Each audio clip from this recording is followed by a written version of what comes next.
സഹായിക്കുകയും സാമ്പത്തികമായി ചെലവഴിക്കുകയും ചെയ്തിരുന്ന വ്യക്തികൾക്ക് തിരിച്ചു ചെന്നപ്പോൾ പലപ്പോഴും കണ്ടത് കുട്ടികൾ വഴിതെറ്റിയ ചിത്രമാണ്.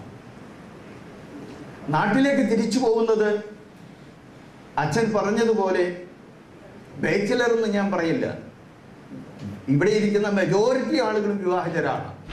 വിവാഹിതരായിട്ടും അവിവാഹിതനെ പോലെ ജീവിക്കുവാൻ യോഗമുള്ള നിർഭാഗ്യമുണ്ടായവരാണ് നമ്മൾ അധികവും. അവർ നാട്ടിലേക്ക് തിരിച്ചു പോയത് നാട്ടിൽ ചെന്ന് കഴിഞ്ഞാൽ സ്വന്തം ഭാര്യയുടെയും മക്കളുടെയും സ്നേഹം കൊണ്ട് ഞാൻ വീർപ്പുമുട്ടും എന്നുള്ള പ്രതീക്ഷയിലായിരുന്നു. അങ്ങനെ ചെന്നവരോട് ഭാര്യ ചോദിച്ച അവസ്ഥ അനുഭവം എനിക്കുണ്ടായിട്ടുണ്ട്.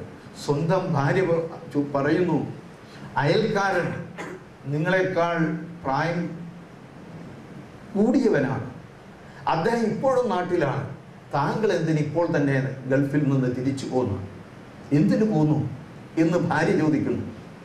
മക്കൾ ചോദിക്കുന്നു, അച്ഛന് കുറേ കൂടെ കാലം ഗൾഫിൽ നിൽക്കാമായിരുന്നില്ലേ? കാരണം അവർക്ക് സസന്തോഷമായ ജീവിതം നൽകിയിരുന്നത് ഈ തിരിച്ചു വന്ന പിതാവാണ്. ആ പിതാവ് തിരിച്ചു വന്നതോടുകൂടി അവരുടെ സുഖം സൗകര്യങ്ങൾ നഷ്ടപ്പെട്ടു എന്നുള്ള തോന്നൽ